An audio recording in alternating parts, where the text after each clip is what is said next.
ako masabi kay BBM. Kung sino man ang mga namumulitika dyan, timahaw ni Tia Termino, bago ka mo naman. Kasi may mga protocol tayo na sinusunod. Dapat naman igalang natin yung presidente natin. Kasi umiyak nga ako yun. Bakit? Sugadit na yan ang buhito. Maupay mat pala tapos binroro ba? Napapayat talaga ako. Ay, sa galakin, di sa mandong. Kasi mga political matatalino yan. Mga namamag-aral yan. Alam nila yung mga dynamic political. Kaya kahit pamilya, kasi magandang mga performance nila, pinapatakbo nila kasi magandang pamamalakad nila.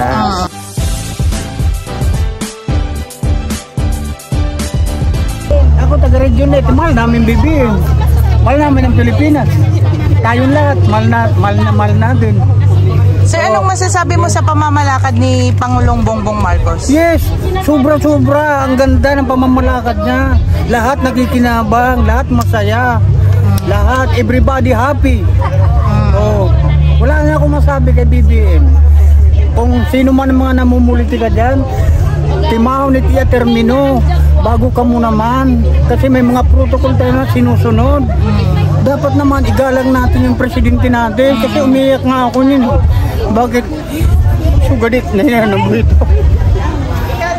Maupay mat pala tapos binroro ba? Napapayat talaga ako. Ay, sa galakin, di sa mandong. Kasi mga political matatalino yan.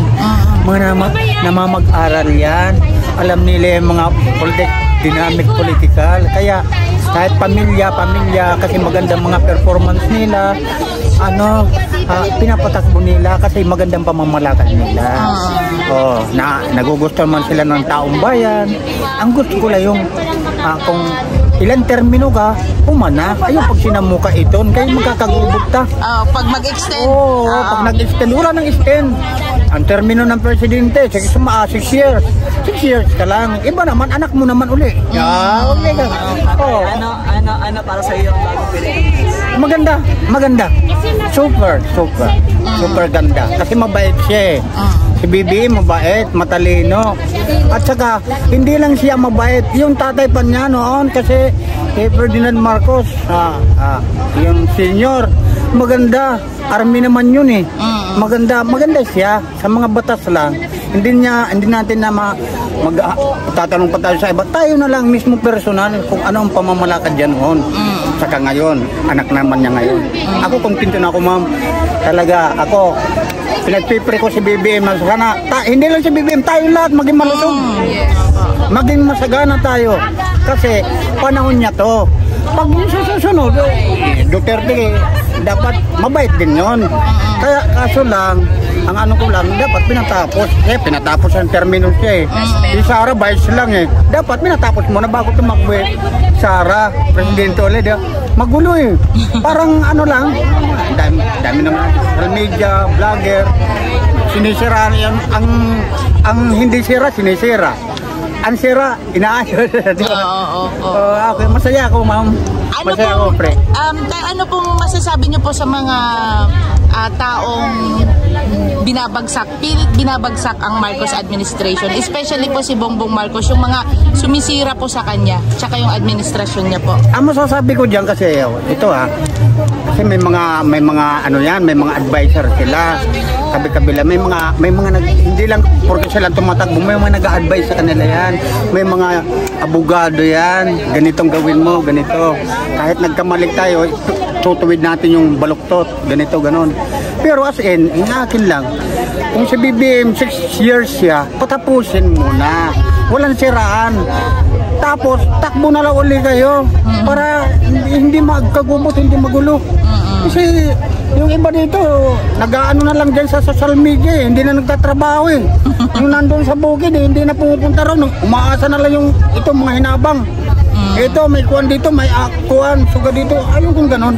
Gusto ko yung normal. Kung ano tayo, kung meron man bigay ang gobyerno, pasalamat tayo, di ba? Pero wag tayo umasa na may hinabang yung gobyerno. Magtrabaho tayo para bigyan tayo. Makita tao, ano bang trabaho ito? Nagdidinalot. Wala pa makapamaw. Tagan itong pamaw para para siya dito makapagtanom. Tagan yung seedling. Ito, maaram ito mag-uma. Maaram magtanom yung kamuti. Tagan, kaya di rin ito pinapalit. Sinisir yan. Balanghoy. Panagan. Waring gutom. Makukunt gutom mga dinila buong Pilipinas. Hanggang inupit abluton all over the Philippines. Yan ang gusto ko. I-sharing tayo. Ayoko maging maramot. Ayoko maging makalot. Ayoko direct ito. Sharing tayo. Itong may ada, maghatag dito waray. Itwaray, tagan. It may ada, umatag. Waray ako na. Pantay-pantay tayo. Walang lamangan tayo. Pero kung nakapag-eskwela naman, ay pag-sharing naman halimbawa, nakapag-eskwela ka, college ka, ako, elementary lang, direct mapantay ay mitaas sa mo grade eh. Di ba? Di ba? Kaya masari mo, pantay-pantay ko no. Eh, nag-aral yun eh.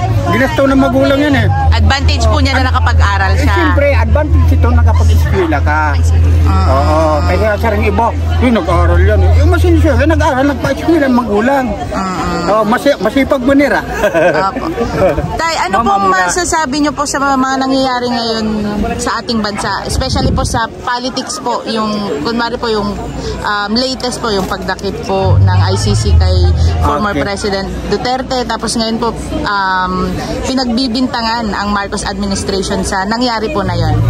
Hindi, ito may mga protocol kasi kaya dyan eh. Iyan, politik lang yan. Politik, laro yan ang pamumulitik yan eh. Padamoy ito yung mga kumbaga fans. Halimbawa, Padamihan. Padamoy ito eh. Yung mga supporter yan eh. Iyan, hindi masama yan, yung mga ganon, yung mga batikos, pero huwag naman personal. Kasi pag personal, masakit sa akin yan, umiiyak ako yan eh. Yung salita lang nga, papatayin ka, diri ito kuhan, diri ito maraot, papatayin kasi baliktad, words yan eh. Words, binabaro baliktad, an masama, maupay nga yan ito nga words, di ba? Words lang yan. Kaya yung mga ganito, mga vlogger kayo, kung reporter man kamo, kung television man kamo, radyo, yung masasabi ko lang, maging practical tayo, magtrabaho tayo para masinsyo tayo. Paano tayo asinsyo kung hindi tayo magtatrabaho? Kung pinangaro lang, maghinulat lang kita itong namba ng gobyerno. Ako senior citizen na rin ako, hindi pa ako nakakubra. Pero nagsusuot na akong senior citizen ha. Ito. Nagsusuot na akong senior citizen. Oh. Wow. Ito ako nakakubra. Mas 62 na ako itong birthday ko, 62. Kalendaryo na ako. Ayaw mo na, masasabi mo ang tamang. Opo, Tay, last na lang po. Ano na lang po yung message nyo kay PBBM kung mapapanood po niya ito? Masasabi ko lang kay PBBM, huwag ka magpadara ito nga era mga haka-haka. Basta ikaw nakaposisyon ka, ang malaga, iti mo termino, tapusin mo yan, panindigan mo yan. Saludo ako sa'yo. Wow, thank you po. Yes. Thank you po. Alejandro Balida Pasala, taga Barangay Bagakay, San Miguel Liti. Okay po, thank you po. Anytime pwede ako nyo punta doon sa amin. Magkwentuhan po tayo, thank you po.